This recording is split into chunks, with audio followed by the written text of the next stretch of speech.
So, a little bit pros and cons, and I've suggested some of these with regard to the attorneys and agent discussion.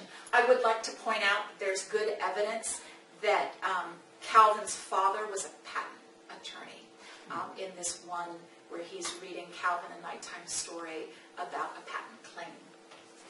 So law firm, there's a couple different law firms you can work at. You can work at a very large international law firm. They are sort of more cookie cutter with respect to what they expect from their people, and lockstep promotions. The salary's already predetermined. If you're a third-year law student and you have a PhD and you pass the patent bar, your salary is X, and everybody knows that. If you are a first-year law student and you're a master's in engineering, your salary is Y, and everybody knows that. There are smaller firms, sometimes referred to as lifestyle firms, where you actually get to go home for dinner and say hello to your family and be there in the evenings. These large law firms where, and I must admit, I haven't checked recently. When I started working at the law firm, and this was back in forever ago, 2000, first-year lawyers straight out of law school were making $160,000 a year. These guys didn't know anything. I mean, they'd gone to school, right, but they had no practical experience, and they were making $160K a year. And the reason they could make $160K a year, as the law firm said, you will be here all day, every day. You will bill 1,800 hours a year. You will do client development for an extra $500 an hour. That means showing up at fundraising opportunities. That means being on committees in the community. That means going out to lunch with potential clients that you might not get for another 5 years. But you will spend an extra $500. You will learn golf, and you will go play golf, or you will surf, or you will sail, or you will do something that engages the community in what you're doing and your business plan. Now, granted, they pay for those things, right? So this isn't coming out of your pocket. However, it can be rather onerous. So a lifestyle firm might be less likely to demand that much of your time. Correspondingly, you're not making $160,000 a year the first moment you show up on campus. And that number's changed. That number's old news. I'm sure it's even better now. So you left the same name before? No. I can get to that as well. So attorneys make and then the other thing is to hang your own shingle. And you can do that particularly when you're doing patent prosecution, because your patent prosecution clients go, you know what, it's not worth it to me to spend $500 an hour for these top-notch law firms to bicker with the patent office.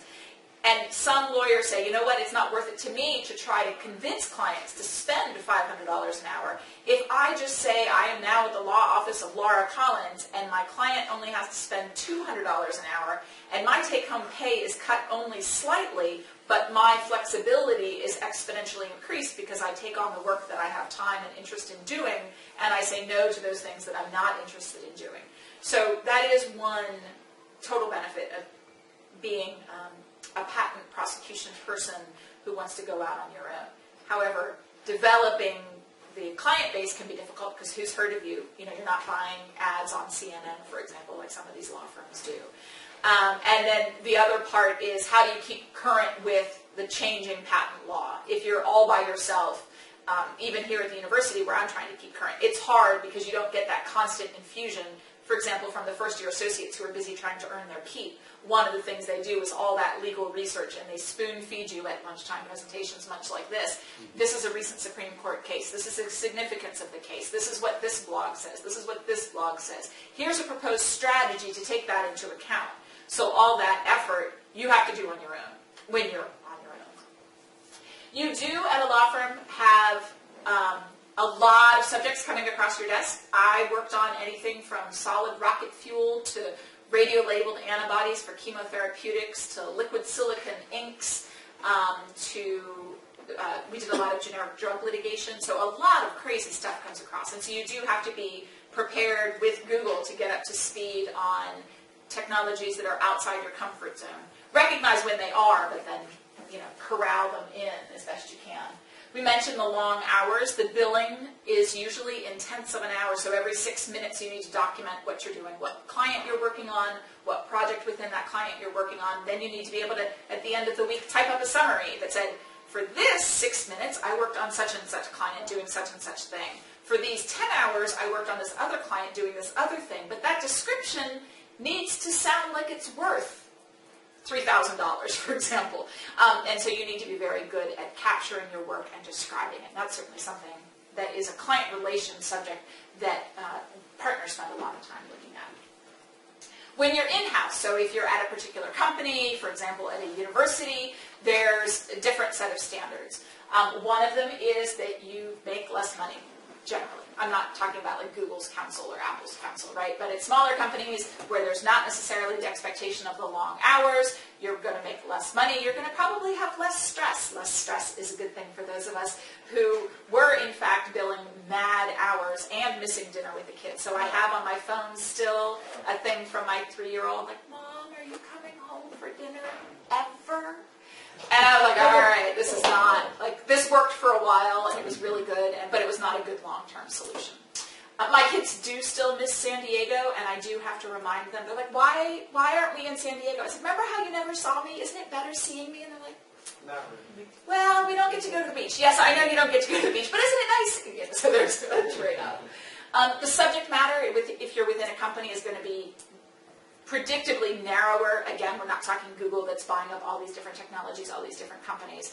But if you're working at TransTech Pharma, for example, you're going to get pharmaceutical compounds. If you're working at Liquidia with Joe DeSimone, you're going to be working on the print technology and thinking about new and different ways to capture intellectual property around those developments.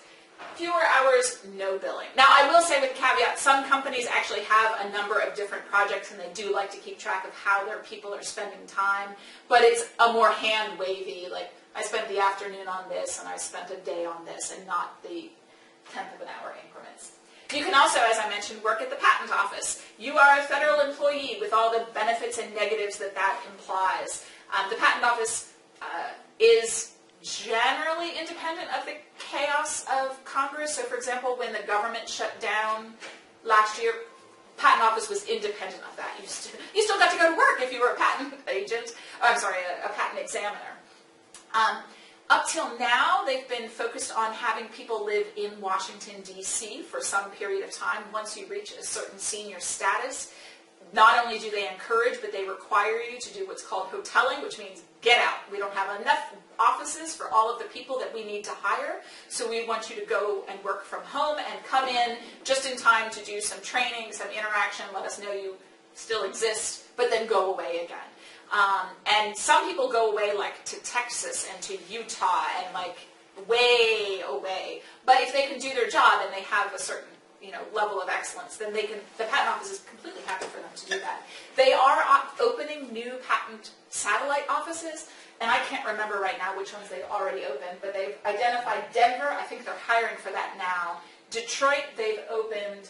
Dallas-Fort Worth, I think, is still in the mix, and surprisingly enough, Silicon Valley is one of the ones where they want to hire, but you need to be a Silicon Valley kind of person too. That's a wild. You think DC is expensive, right? Silicon Valley is wildly expensive. And so one of the concerns for a patent examiner is that you're not going to get very high up on that pay scale with the federal employees. And even if you do, that's not a very significant scale, right, that you're working on. There's some continuity, and you're less likely to lose your job through the vagaries of what business decisions. But you're going to be living like way out in Alexandria and commuting great distances. So that's something to keep in mind. So, how I explained to you, I got my first job through luck, and I will explain to you now what's even more significant, which is how I kept my first job. So once I had that 3-month training, initiation, extended interview kind of thing, what was I doing that helped me keep my job? And really, this applies to anything at all, but I have you as a captive audience for at least another 20 minutes, so that's what I'm going to talk about. So, you listen well. I promised my boss, right? I'd never seen a patent before she hired me, and I was upfront about that. And I even went to her and I said, I am going to ask a lot of stupid questions, but I promise I'm going to ask each one only once. I'm going to hear what you tell me, and I'm going to put it in my brain, and maybe the next time it's a different stupid question, but I promise when I ask a question, the point is not to sound stupid. I promise. The point is to save me time. So I'm not spending 5 hours spinning my wheels. If I can just approach you for 2 minutes, get an answer to my question, and go back and work usefully, right? So my stupid questions are strategic and thoughtful. Tied to that, pay attention to details. Emails on campus. We send those out like we send out texts to our friends, right? We send out emails that have spelling errors, that are misaddressed, sometimes sent to the wrong person entirely. In a law firm, this is malpractice, right? In a law firm, there are certain things that you can't put in an email even to your boss. How do I know that? Because within the first 3 months, I sent an email to my boss going, oh no, I found this article, I'm really worried about it. She was in front of me in like 2 minutes and said, we never send that email. We never put in writing that we are worried about anything. And she's like, yes, it's attorney-client privilege, but we never, like, emails are postcards. If you want to complain about a coworker and you put that in an email, be mindful that that is a postcard that will be shared, can be and will be, with any number of people. If you're going to vent, draft the email and then hit delete. Get it out of your system, but do not send it. It is saved forever. There's no context, right? You can talk to my coworkers. My emails are so long-winded. Let me explain the problem that I'm about to describe. Let me set the stage. Let me give you my answer, and let me open myself up to, if you have any suggestions, I'm happy. My emails are really boring, but it's because I need it to be a complete story that it can stand on its own. This is good training for a law firm. It might be a little overmuch for a university. But again, Freedom of Information Act, all your emails, right, are available to the public if they need them for whatever reason they might need them for. Please spell check. Spell check the emails that you send currently. Spell check 3 times the resumes and cover letters that you send to people. Then read them, right? This passage here, which makes my skin crawl, is spelled correctly. However, that is not what I want a future employer to see when I'm saying, I don't have to proofread. I did spell check, so I know for certain that everything is spelled right. So, for example, the first cover letter I sent out, I write to do, and except I spelled do, D-U-E, which is spelled correctly. It's just the wrong word. Not surprisingly enough, I didn't get a call back on that resume that I sent out with this word that suggested I was not paying attention to detail, right? And I knew better, and I still managed to do it. You need to improve your work product. You need to get steadily better at what it is you're doing. And one of the ways that I found to improve my work product, I went to my boss's secretary, and I said, every time my boss takes something that I work on, edits it, and then sends it out to the client, give me those edits. I didn't ask my boss to give me the edits. I asked the secretary, give me the edits, and then I would look.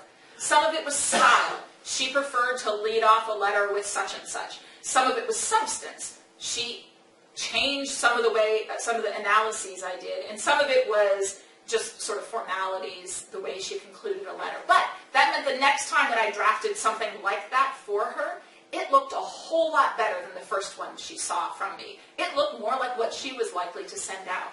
So that she came to know that the amount of time she was going to have to spend editing my work product was decreasing. This is a good place to be with your boss, when she can say, okay, I'm going to give you something, and I'm going to know that it's going to look pretty good by the time I get it on my desk, and I'm not going to need to overhaul it multiple times. This one's hard whether you're in graduate school or in the real world, but you do need to manage your time, and you do need to manage your priorities, and you do need to be mindful of how many bosses you have.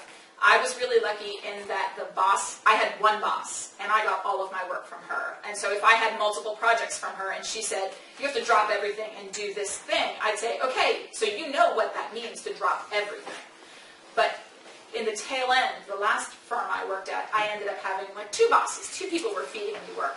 And so when one of them would come and say, okay, I need you to drop everything, it's like, you are only giving me an opportunity to drop half of the work I have. The other half, I can't go to the other partner and go, well, she told me to stop working on your stuff. Like, so you had to create time, or you needed to manage expectations, and you needed to manage the politics of course I'm delighted to work with you, and of course I'm delighted to work with you, but they weren't going to sit down and work out your life for you, right? You needed to be able to manage that, and that's super important. Also, if you need to get home for dinner occasionally, you need to figure out some way to do that as well, and I don't know all those answers. I'm here now. How else did I keep my first... I didn't get fired, by the way. I did leave, which I don't mean to suggest. So how else did I work well with... keep my first job, work well with others? When people would send me an email that needed my attention, they didn't want to need confirmation that I got it with all the attachments, right? My magic response is received with thanks. If you send me an email and it says something to me, and I don't have time to answer your question right away, I will say received with thanks. So you know I got it. You know I've laid eyes on it, and I'm just not answering right now. But the I got it and I've seen it counts for a whole lot. Particularly with our Lotus thing. You want to promptly follow up on action items. So that means that if your boss asks you for something, right, like in high school, well, in the 5th grade, my son writes out his to-do list, and I check it, and then his teacher checks it, and then he hands in his work, right? By the time you get to high school, you're sort of more on your own. By the time you get to college, your professor's still reminding you, like, hey, that paper is due Monday. Like, really Monday, don't forget. It's Friday. Bring it in on Monday. By the time you're in grad school, it's a little bit more amorphous. Like, okay, you need to get these things done, but it's like, well, we want to publish this article, so let's work on that. We want to get this experiment done, but you need to contact so-and-so. And so you need to take more ownership of what that means. In the real world, when the boss says, do this, usually you can tell someone when to do something or how to do it, but they won't necessarily tell you both. So you need to figure out what's the list of items that need to be, steps that need to be accomplished to get the end goal done. By the time my boss tells me I have to hand it in. Because you don't have a chance to have your boss come back to you and go, hey, that thing I asked you for Tuesday and it's Wednesday, like, where is that? You have to know to get it to her by the Tuesday that she said, give it to me. She's busy. She doesn't have time to babysit us.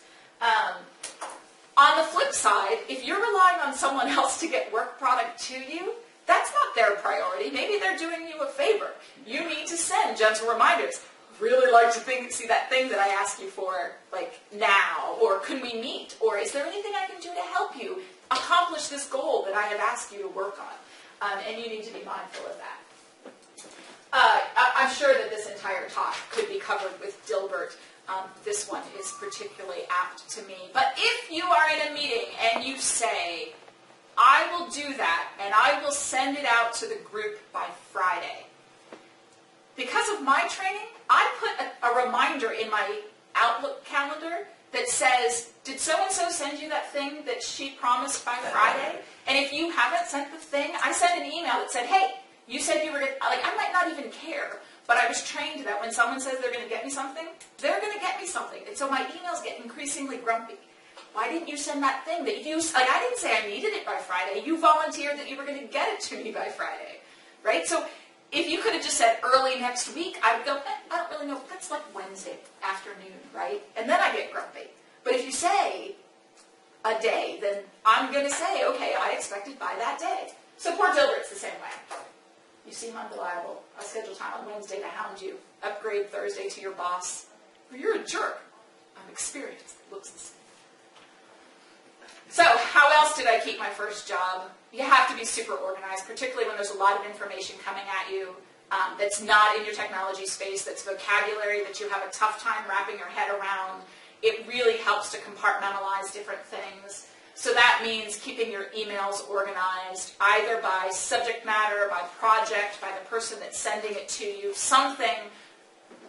And it doesn't even matter how. It matters so you can find it again. That we have so much information coming at us, right? You can sit down in your graduate library or at your laptop, which is the same thing as your graduate library, and come up with 50 articles that are relevant to your research project. And yeah, I'm going to read those at some point. So maybe you need to sort them into, okay, this is the research group that's actively doing stuff that's in my space. I'm going to put that in a high priority file. This one is sort of this random group in Korea, and I don't really know. That would be like a good for me reading. But then the next time you have a group meeting, when someone goes, oh, you know, I saw something about this Korea group. You're like, oh, yeah, I got that. I haven't read it yet, but you can pull it right out and put it in front of them. So and again, in a meeting with this many attorneys, I was sitting there, and the partner said, what's this? I don't even remember what the question was. And we were all like, I don't know. Like it was some obscure piece of information. But I was able to pull it out. And she goes, Laura, you are so smart. And I was like, no, just really organized. Because I could get her the answer quickly. I had no idea what the answer was, right? But I could get my hands on it. So same thing with arguments, documents, when at the law firm in particular, but just about anywhere, what you think doesn't matter, right? You need to be able to support your arguments. If you come to some conclusion in your research, that's great. Who else has been doing that? Is there a trend that points in your direction? If you're working against sort of prevailing knowledge, you need to have tons of data to support what you say is happening. So an N of 1 is an anecdote. Like, hey, I did this thing and it worked once. So do it multiple times and be able to persuade someone. Same thing at the law firm. If you're going to make an argument, maybe there's case law that you need to cite to where the Supreme Court has weighed in on some opinion. Maybe there's an expert report where you've talked with a guy who's been publishing in this field for 20 years and he thinks the same thing you think. You can draft it and say, Dear Dr. Collins, I think blah, blah, blah, blah, blah, blah, blah. And you can send it to the expert and say, do you agree? And they write back and say, yes. That you can share with your boss. But I, Dr. Collins, think this, nobody cares. So research skills. Even though nobody cares about the research that I did in graduate school, the process of doing graduate research is wildly helpful, right? It helps even more if you're aware of the significance of the research that you're doing. If you're doing well thought out experiments, if you're doing sort of a logical, critical analysis of the work that you're doing right now, if you're collecting solid data, that helps you because when you think about what other people are doing in the world, you can analyze their work. And so when you're trying to evaluate, again, in the intellectual property space, how strong is this patent? You can look at the data that's supporting in that patent and go, is this a well-planned experiment? Did they get the answers that I might otherwise expect? Is there someone else in the space who would actually contradict? And so now we have a question as to who did better science. And I hate those questions, but sometimes they come up.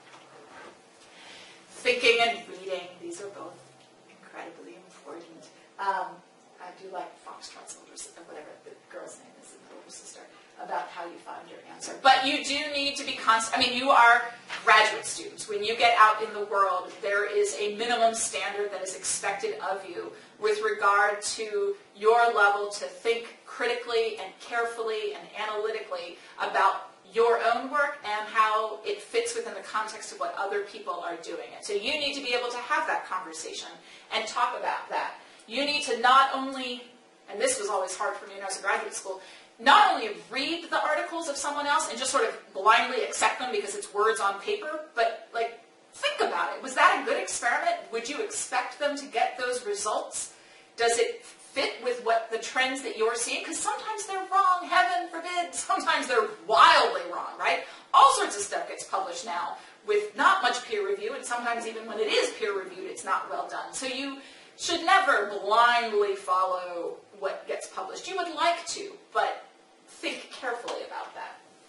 And then, again, discussing your research within the context of what other people are doing, and knowing where it fits within those trends. Speaking skills, very important also. You need to be able to explain your research. So this is what I did at my interview, right? Nobody really cares about my work, but I was able to say, this is the big picture view of why my research is relevant, and this is the little bit of the elephant that I can see, and this is why it matters, and this is why I spent 5 years of my life studying this infinitesimally small speck. You need to be able to do that, particularly if you're going into academics, but even if you're going into the real world, you need to be able to have that conversation that lasts a 2-hour symposium. You need to be able to give a 50-minute presentation. You need to be able to give a 10-minute quick summary. You need to be able to give a 2-minute elevator pitch. And when you come out of here for grad school, you should be able to do a lot of that, right? You need to tailor your talk with the audience that is going to be listening to you. So, for example, my talk is not quite so well tailored because I'm about to run over. But I'm very excited about these kinds of things and have a lot of information that I want to share with you. Oh, practice. Clearly, lots of practice. So, Blaise Pascal. Okay, I don't know why we lost Blaise Pascal. He was the guy who wrote, I have only made this letter longer because I have not had the time to make it shorter. When you are writing, and particularly in the legal context, particularly when you're writing to people who are billing at $500 an hour. Is that Mark Twain? No, well, I found it with Pascal. Mark Twain probably took something much like that. $500 an hour, they don't want to spend an hour reading your memo, right? They want something short, to the point, that highlights the important details right away. My long-winded emails, the risk that when I send those to faculty is their eyes glaze over after the first sentence, right? There are people who give up after 2 sentences. And so if you need to get some piece of information communicated, you need to do that quickly and effectively. Again, I still need to work on the quickly and effectively communicating part, but it's super important. And part of that, when you first start a new job, you want to impress people, right? So you want to use fancy vocabulary. If your audience doesn't understand your fancy vocabulary, they think you're an idiot because you can't talk to them. And they know they're smart, right? So something must be wrong. If they're capable of understanding a lot of things and they don't understand you, they're not going to think it's them. They're going to think, why are you doing this? Like, talk to me where I am. Teach me what I have to know without being condescending, and then let's move on. You need to write thoughtfully. And a lot of times what happens when we write is we start thinking we're going to talk about this, and then it wanders way over here. And that's fine, because it gets to the point, right? But what you find, like when you write a paper, is that you should cut like the first 2 pages of what you wrote, because it's gibberish. It's just sort of meandering around and talking about what other people are doing and maybe how it's relevant, and then you're kind of like, oh, this is the nugget that I want to save. And so you really want to think about an outline of what it is you're writing, why are you writing, who are you writing for, what's the message that you want to communicate. And sometimes the executive summaries help. So once you've done all that writing, go back through and summarize what it is you've written, and you'll see that you sort of meander and then end up where you need to be. Advocacy and self-mentoring. Most business schools, most entrepreneurs will talk to you about the advantages of being able to mentor yourself, being able to advocate for your ideas, being able to grab hold of a new idea and be a champion of that idea. They talk about intrapreneurs, where within a company you can be the champion of some new research project because you believe in it, because you understand it, because you can communicate clearly to other people in the company why it's important for the company. Right? Not just that it's generally interesting. Nobody's funding research that's generally interesting. There needs to be a point, and you need to be able to do that. You should be building a network even now. You should have people who can speak to your work ethic, that you should have people who can speak to the boxes, some of the superficial boxes that you've checked that will help your resume rise to the top in a hiring committee. You should be able to identify and use resources. Here on campus, I've been here 3 years, and I'm still learning about not new groups, but groups that are new to me, that are resources that can help you do what you do. Be they within your department, within your school or college, the graduate school in general, the library. Like, the librarians are this fabulous resource, and we don't take nearly as much use of them because we can get on Google Scholar and get that one article that we think we need. But are we searching effectively? Are we searching broadly and then deeply? These people are trained to help think about that, and we should make full use of them.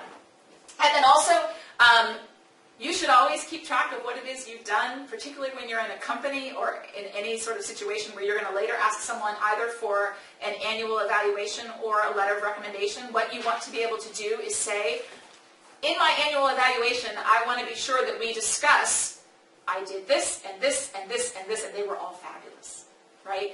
Your boss isn't going to remember, she'll probably remember the stupid things you did, unfortunately, but she won't necessarily remember the fabulous things you did, and you need to make sure to send that in the email. I'm happy to talk about it. Here are some of the points that, just to help you remember, these were the projects that I was working on. These are the things I accomplished. In a letter of recommendation, you want to be able to send to your advisor, by the way, don't forget all of this stuff. So just recently, there was a New York Times opinion about Google's hiring practices, and I'll just conclude with that, which is that Google looks, you would assume the first thing is technical ability, right? They hire astrophysicists to do like Google Maps. I mean, this is a company that's high speed. And what do they say they look for? They say they look for cognitive ability. That is, can you learn? Can you distill information? Not are you a complete painting when you show up, but can you continue to grow and mature intellectually while you're there? Do you have leadership qualities? Leadership qualities is in a group, can you step up and lead when that's your time?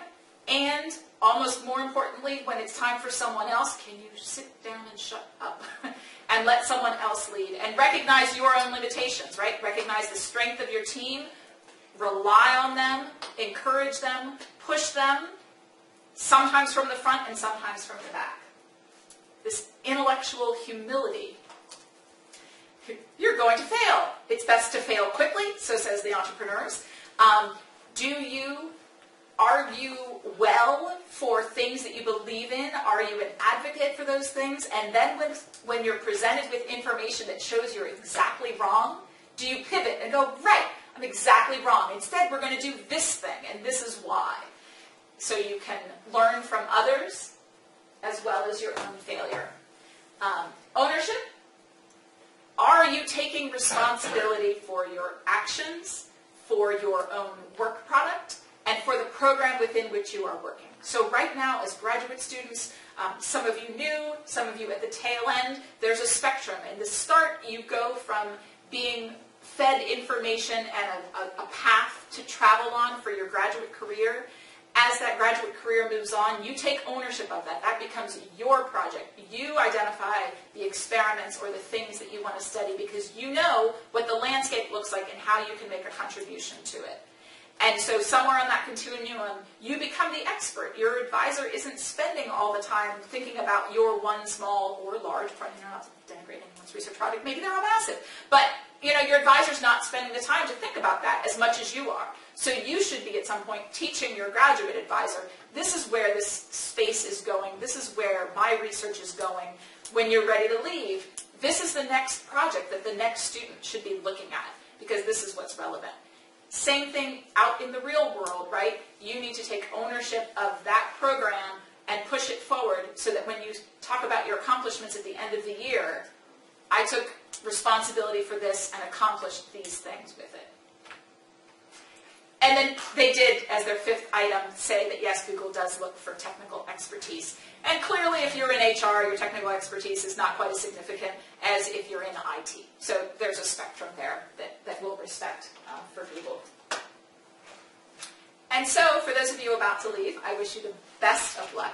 For those of you who are here, I hope I've given some perspective on specifically intellectual property, careers, paths, but also some of the things you can do to strengthen your portfolio regardless of where you're going.